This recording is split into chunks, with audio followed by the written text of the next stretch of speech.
ជាសំណួរដែលមនុស្សជាច្រើនចង់ដឹងចង់ងើការលែងកឬចេញពីភាពក្រីក្រគឺជាដំណើរដ៏វែងឆ្ងាយត្រូវការតស៊ូការខិតខំនិងពេលវេលានេះជាគោលការណ៍ណែនាំខ្លះខាងផ្លូវលោកការអនុវត្តជាក់ស្ដែង 1. បង្កើនចំណេះដឹងនិងជំនាញរៀនជំនាញថ្មីដែលអាចរកចំណូលបានអានសៀវភៅស្វែងរកចំណេះដឹងពីអ្នកដទៃ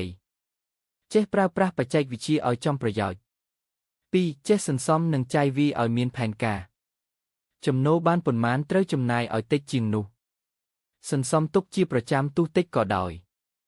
ជៀសវាងការខ្ចីប្រាក់ដោយមិនចាំបាច់ជាពិសេសខ្ចីគេយកទៅលេងល្បែង 3. បង្កើតប្រភពចំណូលច្រើនកុំពឹងតែលើប្រភពចំណូលតែមួយរកមុខរបរបន្ថែមក្រៅពីការងារចម្បងសាកល្បងធ្វើជំនួញតូចតាច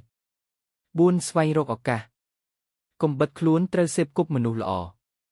ហ៊ានសាកល្បងអ្វីថ្មីដែលស្របច្បាប់រៀនពីអ្នកដែលជោគជ័យខាងផ្លូវចិត្តនិងស្មារតី 1. មានគោលដៅច្បាស់លាស់កំណត់ថាចង់បានអ្វីក្នុងរយៈពេលប៉ុន្មានសរសេរគោលដៅនិងផែនការឲ្យបានលម្អិត 2. ឧស្សាហ៍ព្យាយាមមិនបោះបង់ការលេងក្រុមមិនកើតក្នុងមួយយប់ទេត្រូវតស៊ូទោះជួបឧបសគ្គក៏ដោយ 3. មានសីលធម៌និងគុណធម៌រកស៊ីឲ្យត្រឹមត្រូវជៀសវាងទ្រព្យដែលបានមកដោយងាយខុសច្បាប់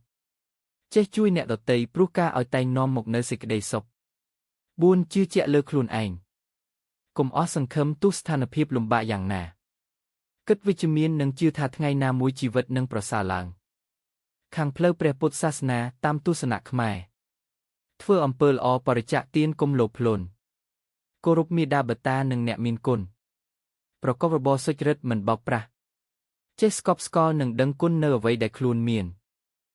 សូមចងចាំថាទ្រព្យសម្បត្តិមិនមែនជារបស់ឋិតថេរទេមនុស្សមានច្រើនអាចក្លាយទៅជាមានតិចហើយមនុស្សក្រក៏អាចក្លាយជាអ្នកមានបានដែរអាស្រ័យលើកត្តាជាច្រើនអ្វីដែលសំខាន់បំផុតនោះគឺចិត្តរបស់យើងមិនត្រូវទុករត់ទោះបីកាយយើងក៏ដោយ